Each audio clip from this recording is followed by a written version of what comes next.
right, and we are back. This is February 24th. Damn, time flies by. We're here, new episode of After the Whistle. Todd's here.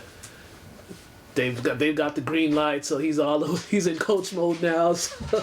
You see this maroon and gray. Oh man, there's a lot happening in sports, high school sports, pro sports. So we got a lot to talk about. Let me correct that. Not a lot, because there's no really crazy things happening right now. This is that time period when there's really nothing. The NBA season, they're all getting ready for All-Star break, so they're kind of checking out, mentally checking out. So we're gonna make the best of this hour. But first, we talk about I was gonna start off with the Nets and their perfect road trip, but we just gonna talk about the Celtics. And last night, I think I cursed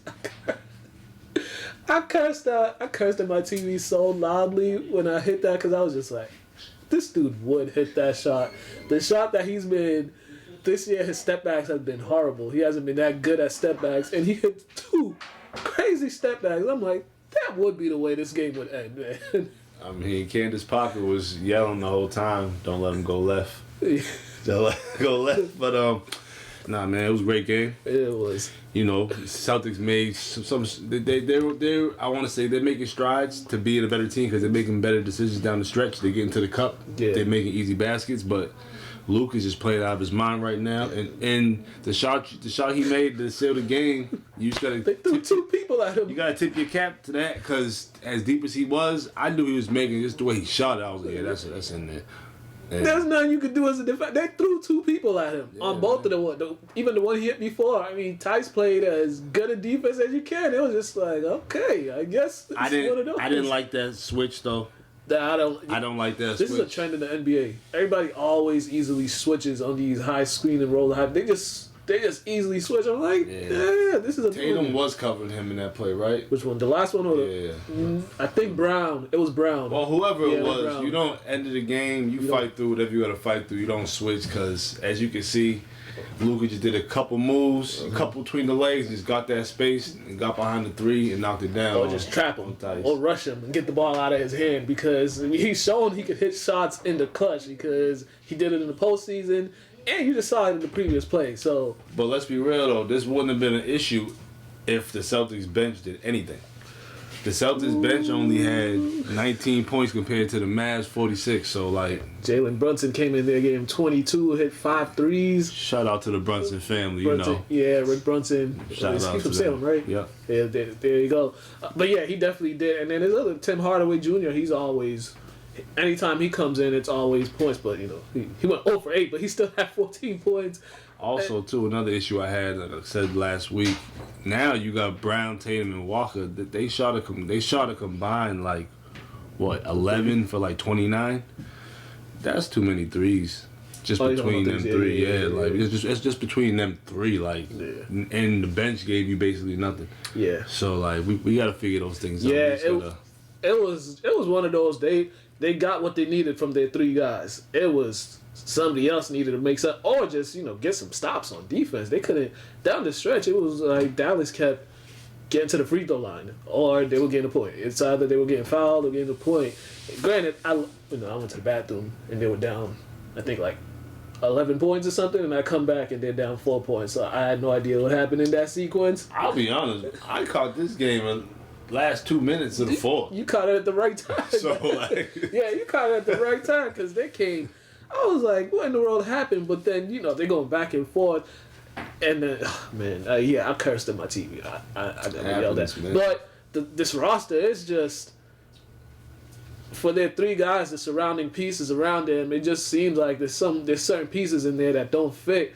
I mean, are we ever going to see Romeo Langford on the court? I mean, dude was the 14th pick last year. I swear I've never seen him on the court in the last 2 years. You ever noticed the depth is a lot of youth.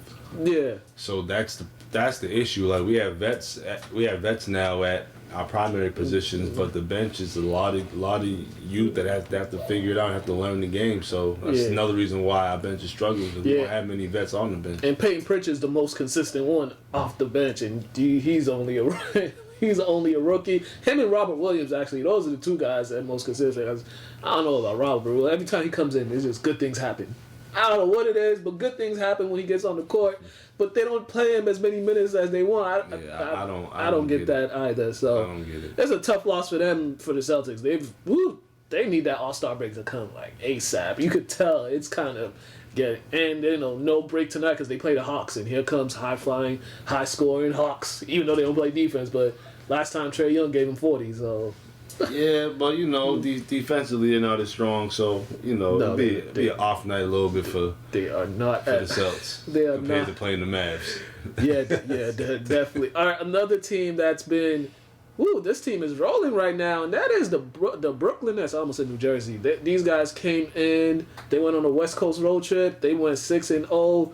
Did it without KD, Harden, and I think Kyrie missed. I think he missed like 1 or 2 games on that West Coast trip. I'm not sure how many games he might have missed. Yeah, I think he missed like 1 or so, 1 or 2. And the 2 most impressive wins was against the Lakers and against the Clippers. Clippers was a little suspect because referees at the end of the game, you just gotta hold your whistle and let those guys play. Like, you can't be falling for flops on that. But nonetheless, it was an impressive win, and now they have some record against teams over 500. It's like 12-1, the Nets. So it's like, and they're actually starting to play defense.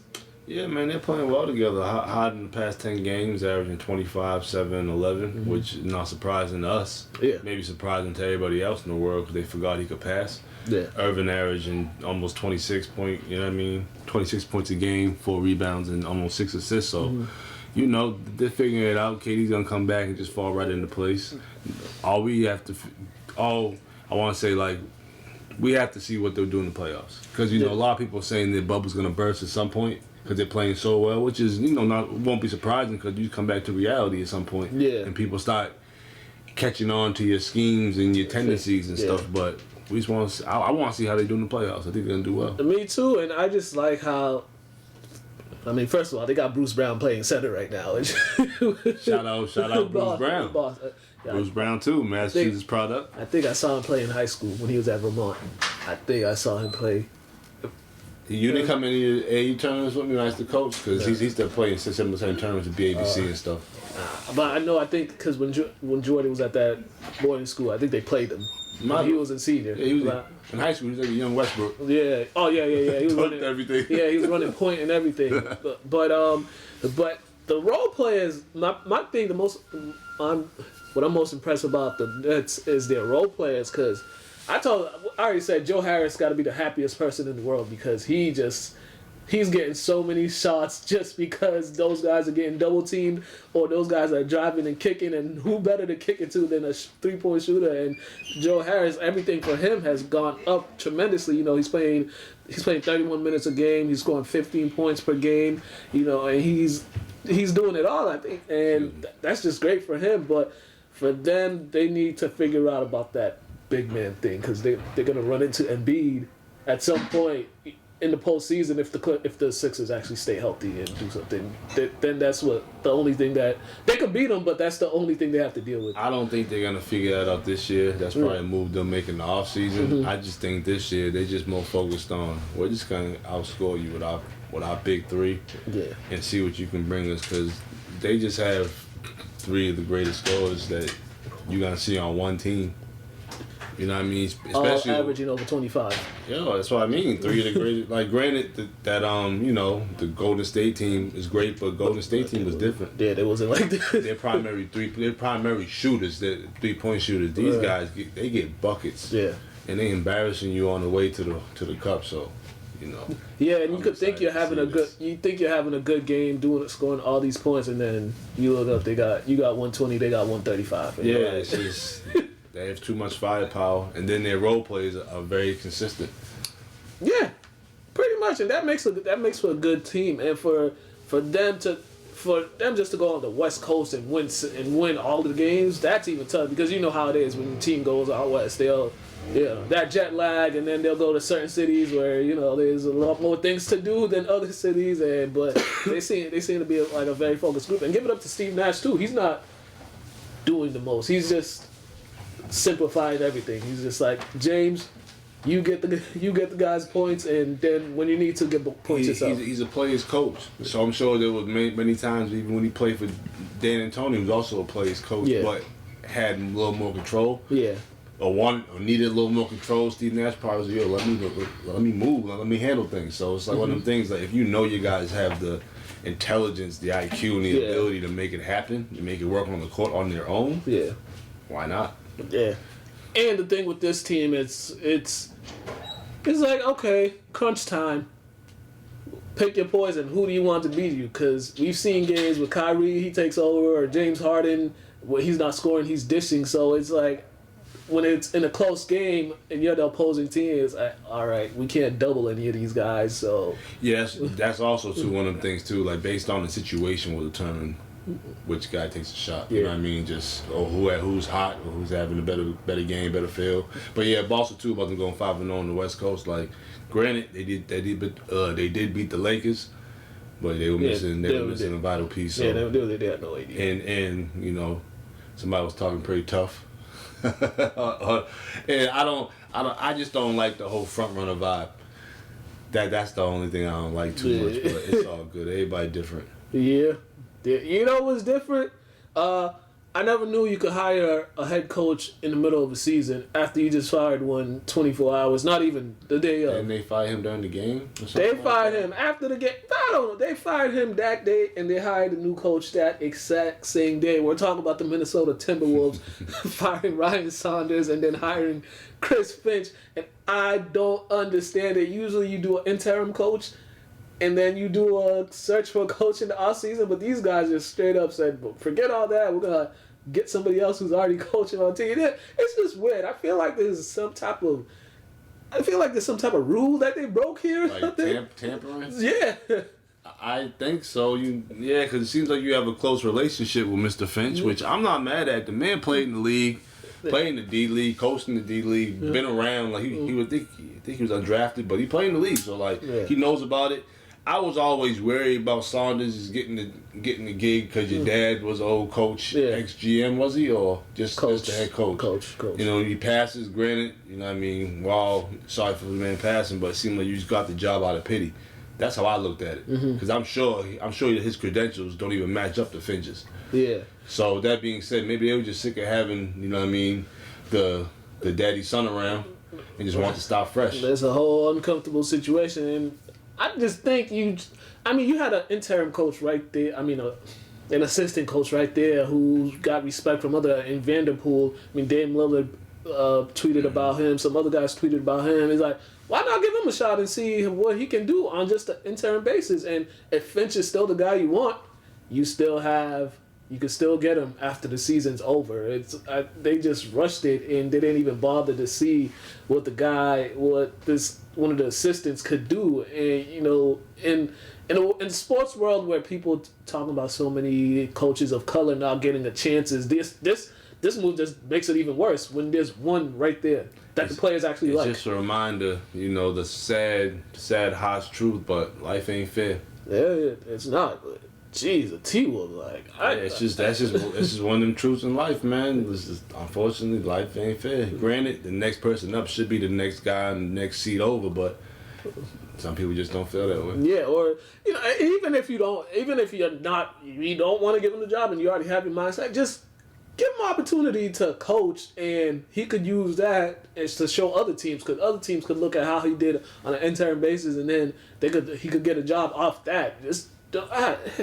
Some people can't think outside themselves to even see what you just said. Yeah. Some people can't even see that. And this is why Kevin Garnett is not a big fan of the management in Minnesota, and why he said the team's been horrendous a few years because of the people at the top have no clue. Well, I'm cleaning it up from what Kevin Garnett said, because the people have no idea what in the world they're doing to run an organization. Let's be real. Basis on what they went to the conference final one time with KG, they've always been horrendous. So that's just the trend that they want to continue to keep. So let them keep it. Yeah. Just don't let it trickle down over here. All right, we were just talking about the Lakers. Speaking of the Lakers, the Lakers dropped 3 in a row, and that's another team that look like they're ready for the All-Star break to hit. It's that this is that point of the season where a lot of teams are just ready for the All-Star break, especially a championship team. Well, I know LeBron's definitely ready for the All-Star break because he's playing all these minutes now. AD's out. They got another week or so left before the All-Star break, and they just, they're just a team that's right now. It shows their vulnerability and their lack there of depth when AD's out, because it's like, okay, LeBron, do what you do. We'll just hopefully some of these guys give you something, but it hasn't been that case. Yeah, and I'm sure when they had the plans to bring AD and LeBron here, granted bring AD because LeBron's already here for a year, but I don't think they expected AD to be out before LeBron. Yeah. You know what I mean? Granted, it's first year LeBron got injured, but LeBron's been playing great the past 2 years and has been very, very durable. Definitely. And AD's kind of resorting back to being injury prone. But hopefully, this injury isn't as serious as they say it is. Yeah. He can get back to it. I think it's one of those, they see their position and they're like, they'll be fine, and they're like, you know what, let's just hold him off. Don't rush him back, and plus they got a nice break coming up. And I think they need to make some minor moves to their roster. I mean, granted, they're already making some moves, but they need to make some other minor moves, because some of those guys on their bench is just, I think the most consistent one is Harrell and Caruso. I agree with that. To be honest, I don't pay too much attention to their bench because I felt that they lost a lot of guys from last year that they should have kept. Yeah.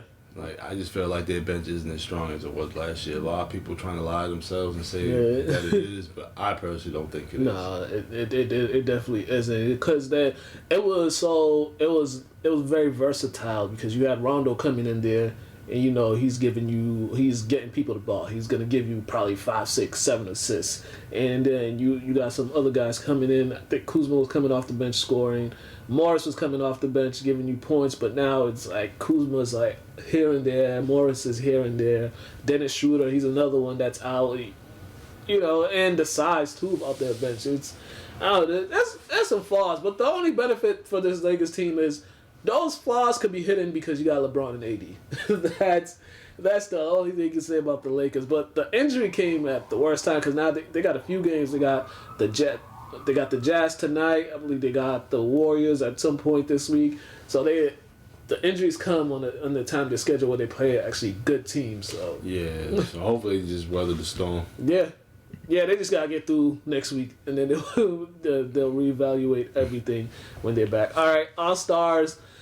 NBA, the All-Star starters, All-Star reserves were all announced, and anytime All-Star starters and reserves are announced, people are always talking about who got snubbed, who should have been All-Star, and who shouldn't. Some key, the Celtics got 2 guys on the All-Star team.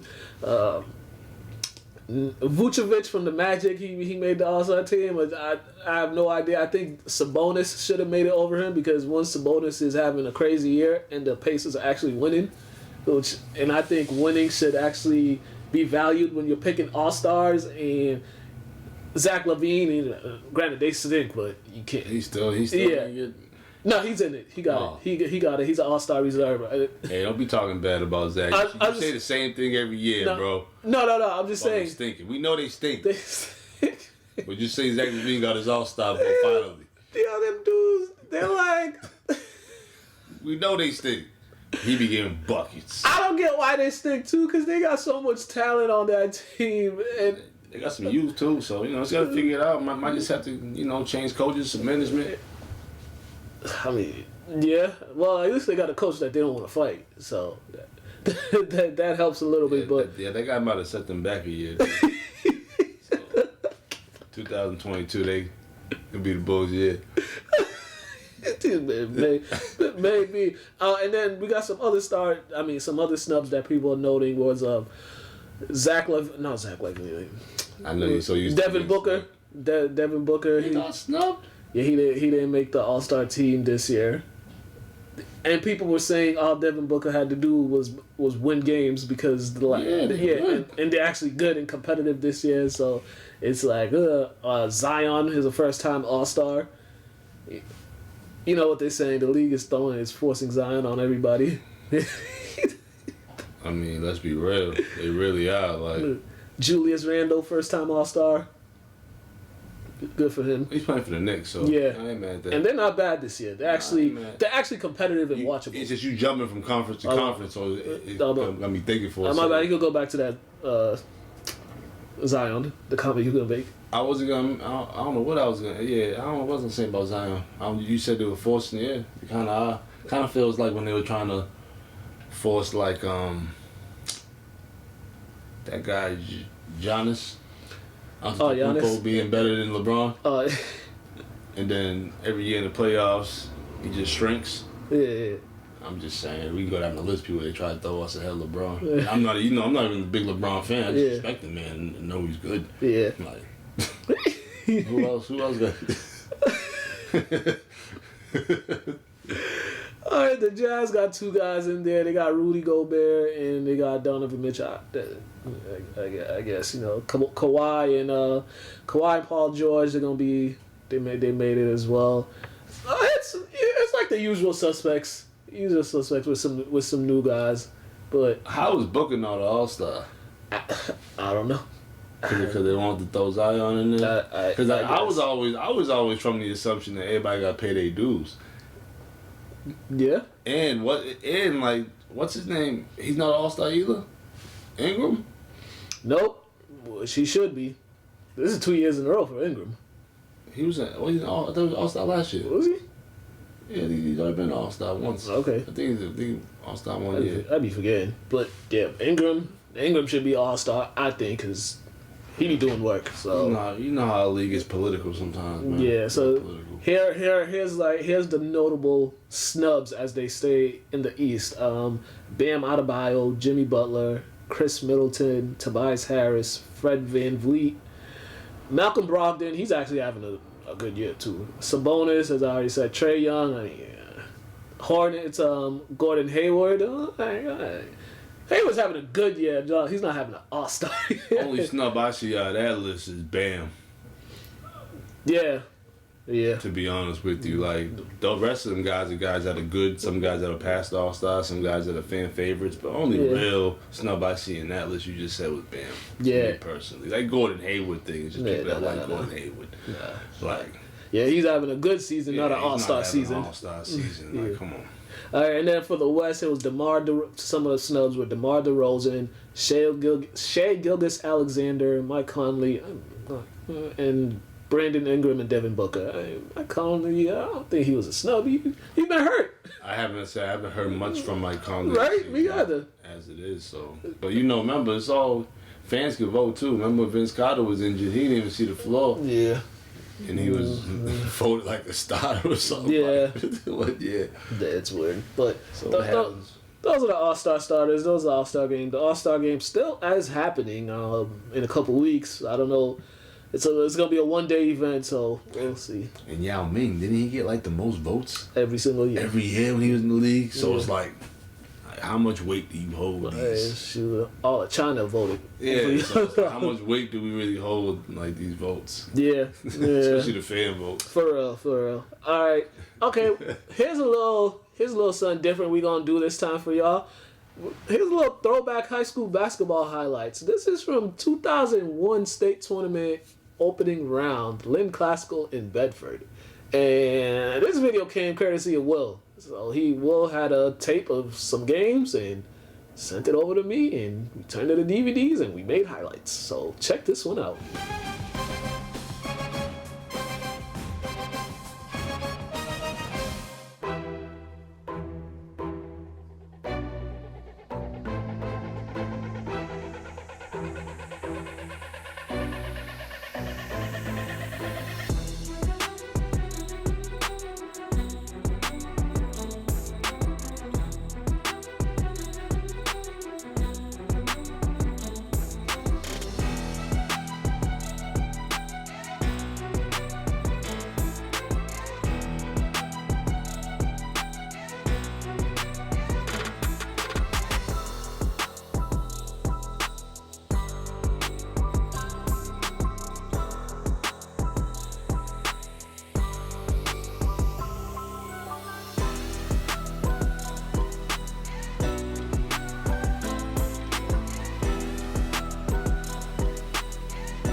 All right, and we are back. I hope y'all enjoyed that. We are working on finding more old game tapes.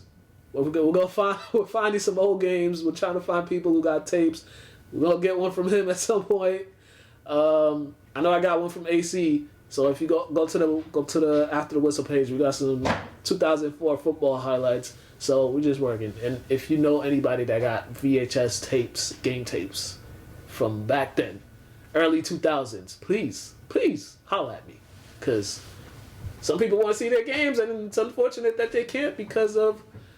That's another story we can't get into. We will talk about that on another show. Yeah, we will. That's ridiculous. All right, there was some NFL news that happened last week. What's going on? Carson Wentz and the Eagles finally agreed to separate, and Wentz got his wish. He's been traded to the Colts. They got second round, third round, back to with his former offensive coordinator Frank Wright, and I think this was the best move for him, because if you look at the Colts roster, they got an offensive line, they got 3 running backs. One was injured, but they got 3 good running backs. They got young receivers. They got a top 10 defense. Perfect situation for him. Now, if he messes this up, that might be it for him. And to add on to all that, he plays in a dome. That too. So we don't want to hear about any weather conditions and nothing. Because I know it's hard playing in Philly. We from Massachusetts. It's tough out here. Yeah. The weather be cold, just be gripping around your bones. I get it. So now you in a dome, so there's no excuse, my man. Just get the job done. Yeah, I just think it's ideal for him, because the Colts, they like to run the ball. They like to run the ball with those 2 guys. The Eagles, they were passing the ball and knowing damn well they shouldn't be passing the ball as much as they were doing. You would think it'd be the opposite. Because the Colts are inside. You can throw the ball as much as you want. Team outside want to throw it all day. Yeah. You should be running it. Yeah, logic, man. Logic, but it's a good move. And plus, the Colts, it's like they could have easily won their playoff game, but they just couldn't score in the red zone. That was their biggest problem, kicking field goals in the red zone. But hopefully, he brings some of that, because he's a little more athletic than Phillip Rivers. Don't they say it's tougher to score in the red zone? Yeah. That little 20 yard, 10, 20 yard distance is so tough to score compared to a little 50, 40 yard throw or something. Yeah. So. But I just like this move for both parties, because it's clear that you had to it's clear they're at some point everybody was both of them were over each other, so they had to go. It's gonna be maybe sometimes you need a fresh start somewhere else. Just you don't. It just happens. Sometimes change is needed, and you'd be surprised at what it does to you when you're just away from certain things, and I think Indianapolis for him would be a lot better than Philadelphia, Pennsylvania. I think he's just because he seems like he's a person. Well, he's not from there, but he seems like that would be a better fit for him, a little quieter. Now with the Eagles, it's like, what are they gonna do with Jalen Hurts, because they do have the number 6 pick in the draft, and there's like 4 or 5 quarterbacks, and 3 of them are top 10, top 5 quarterbacks. So what if the Eagles draft the quarterback? Now you got another situation. Now you Jalen Hurts is gonna be looking around like, okay. Yeah, that's a tricky one.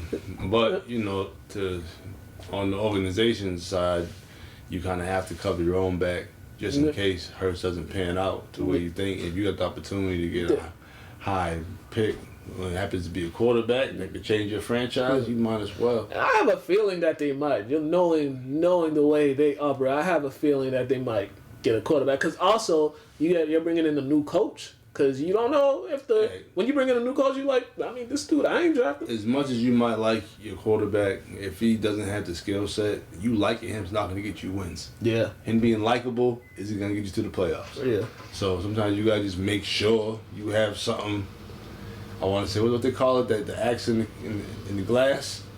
Emergency axe or... Oh, yeah. What's it, fire extinguisher? Yeah. You got to make sure you got some emergency to put out a fire. Yeah, definitely. If it's about to burn down. Yeah, definitely. So I won't be surprised at all if we see the Eagles take a quarterback with their first pick in this upcoming draft, because, there's 3 that are saying they might pan out to be somewhat decent. And also, there's a few at number 15, the Patriots, they might have a chance of getting one. So, knock on wood. You never know. So how about they don't pick a quarterback so we can get on the slide? Or that. or that. Quickly, other NFL news. Let's talk about this quickly. You know that video I sent you about that kid with Cam Newton?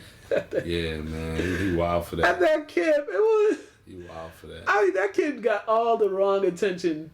And, you know, he's been talked about on national shows and stuff the past couple of days. But it was this trash talking, and then this is plain out being disrespectful. I know as teenagers, you know, you go to a camp, you see a pro, it's natural. You'll talk trash to them. Like, for example, I think it was a year or two ago, LeBron was at one of his son's AAU games, and I think one of the kids, like, called him out or something for a three-point shootout. You know, it's disrespectful.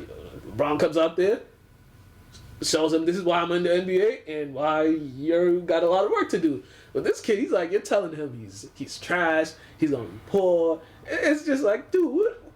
And you're at a 7-on-7 tournament that he sponsored. I'm laughing because, like, you know, I always say, like, this new generation, they don't understand what words even mean. Yeah. The terms he was using was crazy. Like, crazy disrespectful. Just telling a professional athlete he's trash, this, that, and the third. It's like, dude, this guy's a millionaire. Like, if he wanted, he can make sure your life is straight and your family. You know what I mean? And it's just like, you know, I went to camps. I was fortunate enough to play pickup against Paul Pierce and his boys and stuff when we had Paul Pierce camp up in Wichita. And like, we challenged him. He got out there. We competed. We did some things. He told me don't do another verse on him again or else he's going to punch it. I hit him with a nice one. I tried it again, and he punched it all the way to half court. And his boy dunked it. Yeah. But it's just one of them things. It was a respect, though. Yeah. You know, we never called anybody out their name. We never said anything that was negative towards him. Yeah. It was all respect. You know what I mean? He hung out with us for the whole week. So. Yeah. Right. It was like we were just like, you know, some people were like on ESPN were saying like I was too intimidated to even talk to him. My favorite athlete that was running the camp or something like that. I get all that, but nah, we were just cool and respectful. Yeah. We cracked jokes, but it was all in the mean of just understanding that this is a grown man and I'm a young man, and we ain't gonna cross certain lines. Yeah. And that's just what it was. And that's why he asked for his father. Yeah, because he probably wanted to slap his daddy. Or really wanted to question his dad, and hopefully his dad didn't get out of line, so it wasn't an issue. But at that point, when somebody's asking me where your daddy at, it's because you pissing them off. Yeah, pretty much. So, I mean, the kid apologized since, but, you know, everybody stop doing the most just to go viral. There's no need to be going viral. Everybody wants to go viral, and then they do the most to go viral. Let a kid do that to Charles Oakley. You gonna go viral the wrong way. He old school. I'll never try. You know, when I was young, I'd never try an adult. Nah, because some of the adults we grew up around, they would hit us. Yeah. Yes. And our parents would be like, "What did you do?" That's the first question, because we know them well enough to know that they ain't gonna just step outside themselves and just do that to you. So you gotta do something to provoke it. Yeah, but this is just a lesson to all, you know, the TikToker age of the TikToker generation. Please stop trying to do stuff just to go viral, because from the way he was doing all that, it seemed like this was premeditated. Right? So I mean, yeah, he apologized, and you know, some people can handle it better than other people would have. So I mean, hey, he's a teenager. Teenagers are dumb. Yeah. I love his confidence though, but he got to channel that the right way.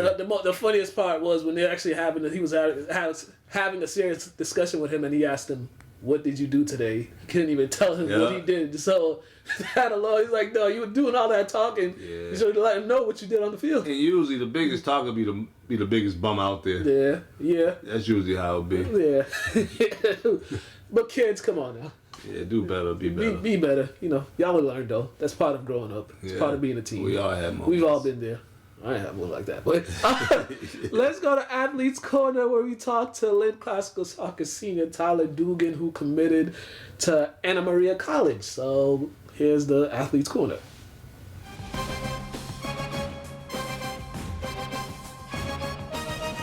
Hello and welcome to another edition of Athletes Corner. And today we have a special guest, the Lynn Classical senior Tyler Dugan is here with us.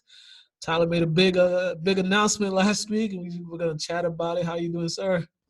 I'm good. I'm good. How are you? I'm good, man. I'm good. A lot to talk about, but first, I just want to, just get your thoughts. No soccer in the fall. Hopefully, having it soon coming up. Yep. This fall two segment. But tell me how different it was for you your senior year to get not sure you're gonna have a soccer season and then find out it's gonna be later on in the year as opposed to you getting ready for it in the fall. Yeah, it was weird. I mean, summer coming in, we didn't know what to expect, really. It was just always up in the air about the fall season. And we started captain's practice for a while, and it was going smooth. And then Massachusetts just kind of went on a lockdown, and then fall sports were canceled. And just had to kind of keep the kids focused. We kind of had to go our separate ways, and that was weird too. We had to really just trust each other to get individual work in. Yeah. But yeah, it was strange. And usually in the summertime I work out at Manning Field. Yeah. And I always see you guys out there, the soccer players out there working out. And tell me how unusual it was, because there was a point that you guys were able to get there, to get in there and get some working together as a group. And then all of a sudden, Manning Field closes down. Can't really have these group activities no more. Just how difficult was that just for you guys to get like a good sense of the group that you got that were coming into this season? It was tough. I mean, we had COVID restrictions. I mean, for our captain's practice, we had 20 kids minimum and or maximum. And it was, we got a good feel for a little bit. We had a few weeks where we had some good sessions, and then it just kind of abruptly stopped. And so, yeah. For you as a senior, how difficult was that? Just, seniors have to take on so much responsibility as far as, getting the younger guys ready, just getting them accustomed to how the team works, practicing, and just how everybody works well together. How difficult was that for you as a senior, not being able to get those younger guys, that you were looking forward to, to show them the way? Yeah, that was probably one of the most difficult parts about this whole thing. I've been in the program now 4 years. This is my senior year. And I got that experience with all those senior leaders. I got that, the one-on-ones actions, all those competitive captains practices before the season started. And those kids didn't really get to experience that. But we got a good group, and all those younger kids, they're dedicated, they're motivated. So they went out and they worked hard too. So they did a lot of individual stuff. So it was good to see. And as you're getting ready for, what the shortened season that you guys are going to have this upcoming, pretty soon, just how, you used to play a certain amount of games. Now that's all been cut down dramatically. So just for you, how are you preparing for this upcoming season? It's going to be different for sure. I mean, with the season basically cut in half, and we're definitely in a way tougher conference this year in the GBL. We got to come in and just go to work as soon as we can start playing again. I'm not sure exactly when we can start as a group again, but when we do that, we got to go hard for as long as we have. And I'm sure you've seen some of the rule changes that they've implemented in this. How do you think it's going to be a little adjustment for you or for some of the other guys with some of the stuff that they've taken out? Yeah, definitely. I mean, the masks, I think, is just going to be the biggest one. I've had experience play Lynn United. We've got some games in, but the masks, they're pretty tough to play with. And I know for a lot of the younger kids, most of those kids, they haven't really had that experience playing with the masks, and then all the rule changes on top of that. So it's going to be a learning curve. Yeah, you dealing with the mask, did that mess up your breathing a little bit? Did you have to adjust your breathing with that? For sure at the start, definitely. It was definitely a lot of runs outside with the mask on in preparation to get on the field. So, yeah. Okay, can you tell me just some of the things that you've learned these past years playing on the Lynn Classical soccer team? I know you guys had a couple good runs the past 2 seasons. You had winning the NEC. You guys won the city title as well, Yep. if I'm correct. And Yep. and then came to that state tournament. It was just, here and there, some mistakes here, just getting that state tournament experience though. Tell me about that for you. Yeah, that was definitely a great experience coming in. Our coach, Eric Moreno, really turned this program around. Mm-hmm. And he came in our first season with him, won the NEC championship. And that was awesome. And then the city tournaments on top of that. And state tournaments came in, especially last year. I know we weren't exactly prepared, like, mentally for the whole state tournament atmosphere. Mm-hmm. And I think we definitely came in nervous, and I think that definitely cost us that game. But I've definitely learned a lot coming in now as a senior. Mm-hmm. Probably won't have a state tournament this year, but I'll bring that experience, that tough loss with me, and hopefully pass that down to the younger kids. Wait, now, have you been with Eric since he became the coach? Yeah, I have. Yeah, so are you guys pretty much his first group that he's actually had for 4 years? I had the original coach my freshman year. I had Deadman, and the juniors are his 4 years. Gotcha. Just tell me about that. When everything happened, the changes happened, and you get a new coach, and it seemed like so much changed for the culture of the soccer team, and you guys picked up on what he wanted, and it was like that for you guys. You guys picked up what he wanted, and the success started coming really quick for you guys. Yeah. He came in, and at first I had no idea what to make of him. A new coach coming in. We had a really tough freshman year, and came in. It was basically the same group of kids. We only had lost my sophomore year. We only lost about 3 seniors, I think. Mm-hmm. So it was the same core of guys. And he came in, and we just bought into what he had to say so quickly. Mm-hmm. And, just flourished from there, really. Mm-hmm. The adjustment period, I know some folks, some guys get, when a new coach comes around, it takes a little while to get adjusted to it, but it seemed like with the teams that you guys have been putting together, it seemed like you guys, as much as he wanted to succeed, you guys also wanted to succeed as well, just because of not making the tournaments and not having the best records. And then he comes in and he brings all this positive energy, and he wants you guys to see what the success looks like, and the things that happens when you guys succeed. And it was like you guys really bought into that, and it really it helped you guys tremendously. Yeah. Just talk about, there's been a lot of he's been getting a lot of guys into college. He's been getting a lot of guys playing at the next level. Some guys go to college and they don't play, but he's been getting a lot of guys playing at the next level. You made the commitment to Anna Maria College. Just tell me about this, as you've already made this decision for your future. Just tell me about how excited you are for, that chapter of your life. I am super excited. I feel this school fits me so perfectly. In the future, I want to become a firefighter. So they have a great fire science program over there, and their soccer team, it's a great team. I love the coaching staff. I love the players that I've talked to as of now. It's a great atmosphere over there. I'm really excited to get started. Mm-hmm. Was that the only option you had, or was there other options that you had? I had a couple other options. School-wise, I definitely, with COVID, I just looked more educational. Okay. Gotcha. Didn't really look too much into soccer with the whole COVID. I wasn't sure about my senior year. Mm-hmm. Wasn't even sure if I'd get the chance. Mm-hmm. But Mass Maritime, I talked to them a lot, and Salem State too.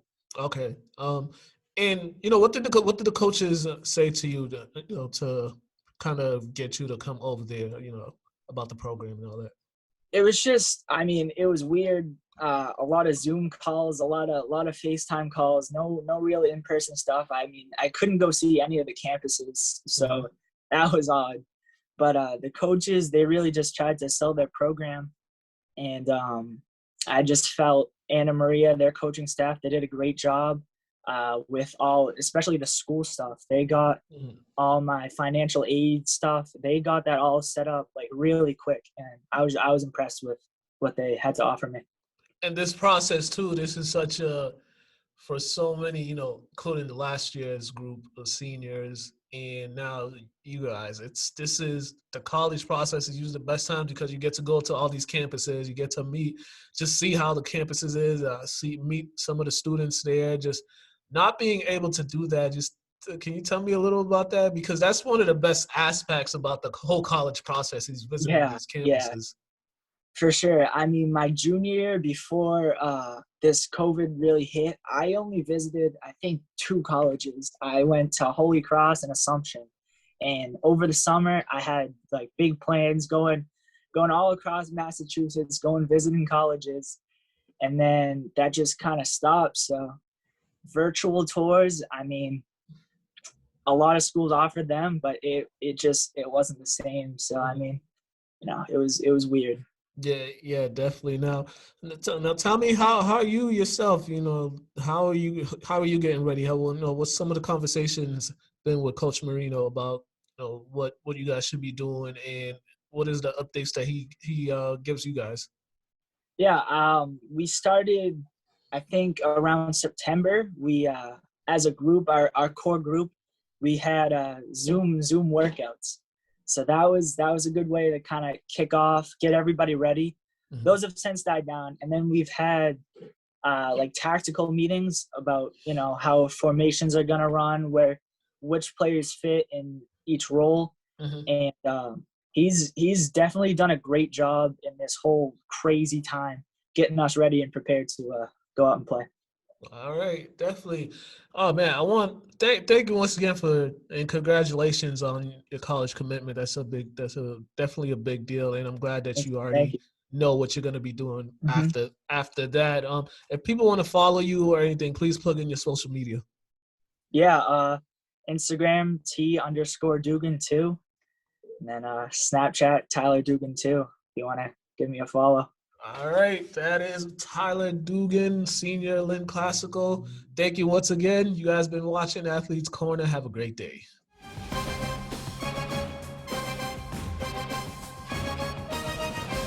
Thank you, Tyler, for that. Thanks, Tyler, for that. Also, congratulations to him for getting into Anna Maria College. You know, I know this year has been he told me about this whole process. He couldn't even visit colleges, and that was the best part about the whole looking at colleges when you're a junior and senior is the campus visits. I love those campus visits. I heard Anna Maria improved on their campus too. Yeah. When we used to play them, they only had like 2 buildings. Oh yeah, they definitely. Yeah. They came a long way. Shout out to Anna Maria. Yeah, and all that money they get. All right, let's go to the around the world of sports. All right, first in golf, yesterday Tiger Woods, he was involved in a single car accident in Los Angeles. He had severe injuries to his lower leg. He had to have surgery. They say he'll make a full recovery. He'll be fine. Man, I saw the photos of the car. I was like, ooh, could have been a lot worse, but you know, kudos to Tiger. He's better for that. Yeah, Tiger Woods has had some interesting time the last several years. Yeah, man. Major League Baseball, the Seattle Mariners CEO Kevin Mather had to resign from his position. You want to know why? No, not really. You could guess why, though, but here's some of the reasons. He disparaged the Japanese player for not learning English. He belittled a star prospect from DR for his language skills. He called a star pitcher very boring, and this is also 3 years ago. There was some complaints made by 2 female employees about him. So, all right, I understand all the other ones, but the very boring one. What's the problem with the very boring? This is your star pitcher, the guy that's actually helping you get the tickets and putting people in the seats. I mean, he calls. I ain't mad at the very boring one. The dude lame, got no personality. Tell him kick it up something like. But yeah, the rest of that, unacceptable. Yeah. Unprofessional, unacceptable. These CEOs, man, they be tripping. But very boring. I ain't mad at that. Yeah. San Diego Padres signed Fernando Tatis Jr. to a 14-year, $340 million contract, which is the longest in baseball history. He's only 22 years old. This is his third year in the league. Last year, the 2020 season, he had 17 home runs, 15 runs. He had 15 runs and 45 RBIs on a 301 batting average. So that boy good. Hey, he good. That baseball money different. And he's getting every single one of them, no matter what happens to him after this. Even if they let him go, he's still getting all that money. Kudos to him. For real. All right, in NFL news, the Eagles, they released Deshaun Jackson, which is going to be clearing cap space. He played 3 games in 2019. He missed 11 games last season. It's just been since his return to Philly, he's just been out of the lineup. So had to happen. They're also planning on releasing Alshon Jeffrey. So some shakeups happening on the offensive side with the Eagles. Whatever. This is the karma y'all get for all that stuff y'all was talking about after that Super Bowl win. Man, they booed Santa. Yeah, and that. That's all that's going down in history. The Carolina Panthers, they released Trey Boston. They've cleared up $19.9 million in salary cap space with that move. They've got $28.47 million going into free agency, so they got some money to spend on some people. They need to holler at us, give us some of that bread. Yeah, they do. Right. All right, Des Bryant said he's hoping to play 2 more seasons in the NFL. He says he won't be returning to the Ravens. He said it just wasn't the place for him. But Des, that was the only team that actually wanted to bring you on. So, yeah. I ain't got no comment for that. Yeah, good luck. After what you just said. Yeah, good luck. The Steelers, they want to bring back Big Ben. I don't know why. And if they do, he's in the final year of a deal. It'll be a $41.2 million cap hit. If somebody wants to pay me $41 million, even though I'm a little washed, sure, why not? I'll come back and collect that money. You know, some people can't let go of their Hall of Fame quarterback. You can't, but you know what I mean? If I'm washed and you say I could come back and that's how much y'all willing to pay that? Yeah, I'll roll out of bed. I'll come out one last ride. Maybe I'll get injured too. I'll sit back. Oh, that's his plan. All right. This is kind of sad. Kellen Winslow Jr. agreed to a 14-year prison sentence for the rape of a homeless woman and assault of 2 others in 2019. Originally, it was supposed to be an 18-year sentence, but he took a plea deal, so he's going to be 14-year. I think he's supposed to be due in court. First of all, the way you worded that, I didn't expect prison to come out after agree to a 14. Man, you can't be worded that like he had to sign the contract. But man, that's unfortunate. He got some mental issues, mental health issues. Yeah. I'm like, for one, why are you even around? No issue with anybody homeless because everybody got a story, but why are you being so hanging around homeless people?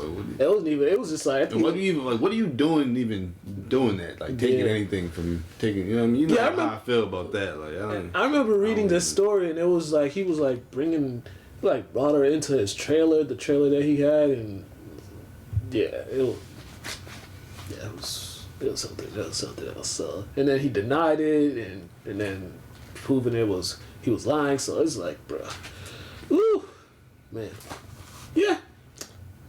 Moving on. More positive things. Moving on. Oh well, I don't know if this is positive, but the Rockets are waiving Demarcus Cousins after 25 games. Well, he'll be free to sign with somebody else, probably a contending team. They just got some younger guys that they want to play that are actually. They want to get a good look at. I mean, Christian Wood's one of those guys, even though he's hurt. That's another guy who I think should have been an all-star because he was balling pretty much this year. He ain't got a name. Yeah, pretty much. That's the only reason why. He tweeted out casuals. Like, to be honest. Yeah. Like, but wasn't Demarcus, he's playing well, ain't he? Yeah, he's playing well. I think they want to get the younger guys. Like, I don't know. I be looking at certain stuff. Is it business or plain disrespect? Because I've never heard of some of these things happen. Or maybe I was just too young to understand it at the time when it might have been happening. Yeah. But I haven't really heard of somebody playing well and you just waving him in the middle of the season. It's kind of it's cold world. The sports world is cold. Life ain't fair. Sports is cold. Yeah, also getting waived. The Lakers waiving Quinn Cook. Quinn Cook, he's lived quite the NBA. He's had quite the NBA That's some career. hardware. He's got 3 rings and he's barely had to break a sweat. And he's collected some good checks too. So hey, I'm sure he'll get picked up by somebody. Somebody's gonna pick him up. All right, the Nets are waiving Noah Vonleh, Iman Shumpert, and Andre Robertson. Oh, Noah. But they plan. Noah had like, I seen his contract, and if they kept him, if he stayed on, they would have had to guarantee that contract like $20 or $30 million. Oh, I mean, you know, I support all mass products. Yeah, All products of mass. definitely. But they do plan on signing Iman Shumpert and Robertson to 10-day contracts after they clear, if they don't get picked up on Friday. Dude, what about Noah?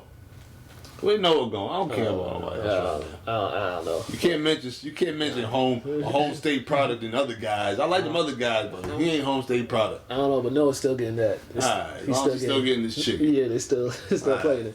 All right, some college basketball news. Boston College is hiring a firm to help with the head coaching search. I never understood why schools hires firms for head coaching. Just come to me, talk to me. I'll help you find a search, and for half the price you guys are paying this firm. Like, come on now, I can help you find a coach.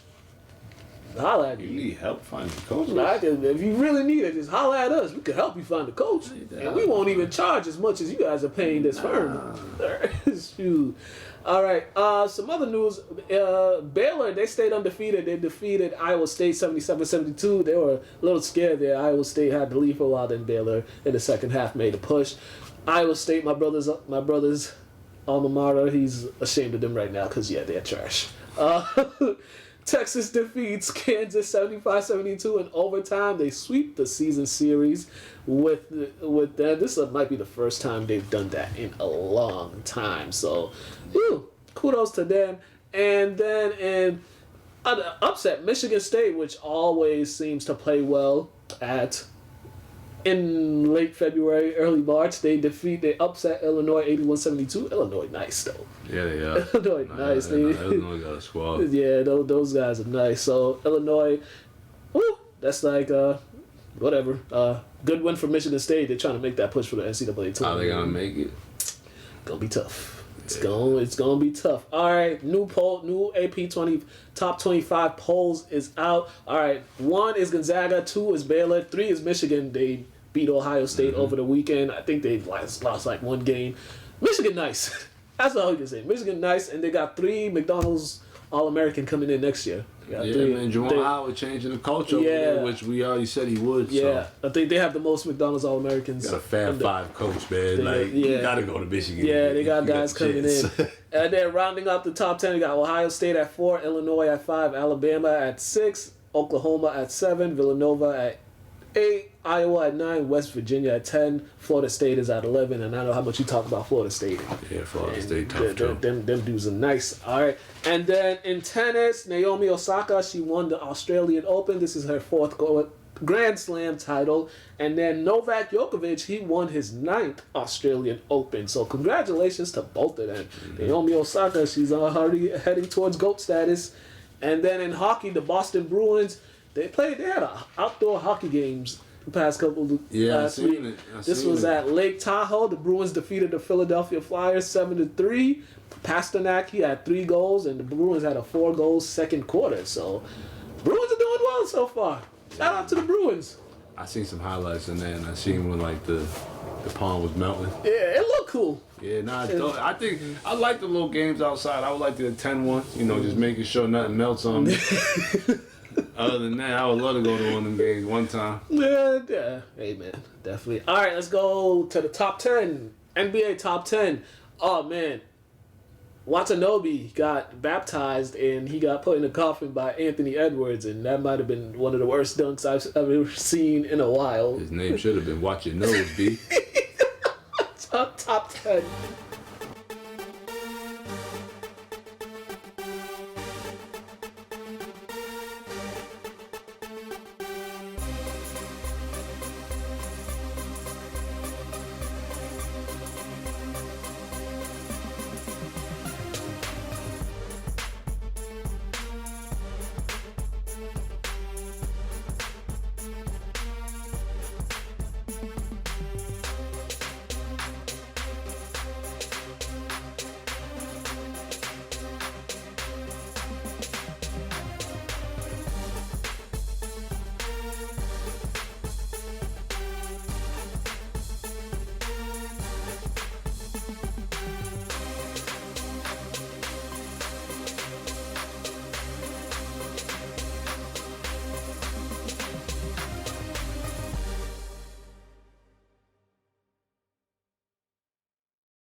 and we are back. Okay, check it out.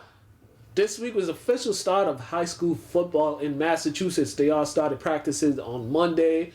Friday, first game at Manning Field, St. Mary's versus Archbishop Williams. Is at Manning Field. I don't think they're gonna have fans in the attendance, but I'm sure St. Mary's will stream the game. I might be there because I get that special treatment. So that's happening. All right. Also, the green light has been given to high school basketball. So March 1st, which is Monday, it's a go. Everybody's excited. They're ready to play. As you can see, he's already in coach mode. Got a new group. Up all day, up all night. Yeah, they got a new group over there, the Lynn English Lady Bulldogs. So, you know. Yeah, getting ready to go, man. We're looking all right. Looking young, fast. But, you know, it's going to I want to say, have a bunch of hyenas out there causing organized chaos. Definitely. All right. And also, please go to the LCTV After the Whistle Instagram page. We got some old highlights, you know, from that 2001 Lynn Classical State Tournament run. Go to that. I might put the games up, those full games up somewhere, either on YouTube or Facebook or something like that. I might put them up. Any shout outs? Everyone, man. Hope everybody's getting through this remote learning, COVID life. You know, things will be opening up a little more soon. Hopefully, just stay optimistic and try to stay away from pessimistic people. Happy birthday to my brother Tumba. Today's his birthday. Yeah, that man getting old. That salsa dancing man. So happy birthday to him. It's, you know, me and him, our birthdays are a week apart. So next week's mine. Today's his. And yeah, that's all we got to you for y'all. LCTV, linntv.org website. LCTV Facebook page. Make sure you go on that. Also, Lynn Community Television Instagram page. We got some posts on that. Poetry Jam. Submit your videos. Remember, submit the videos. Poetry Jam. Check that out. Check the postings out with the details. They're on the Instagram page, LCTV, after LCT, Lynn Community Television Instagram page. So make sure you check that out. And also go to the website and Facebook page and all that good stuff. And yeah, I probably forgot some stuff, but whatever. It's all good. We'll get back to you guys next week. It'll be March. We'll be in March. And you know, next week's my birthday too, so I get lit on this show. No, I'm just kidding. I mean, we can. We can. Why not? We can do whatever we want. Make sure you follow him, Mr. Burton 23 on Instagram, Mukala K on Instagram. Have a great day. Peace out.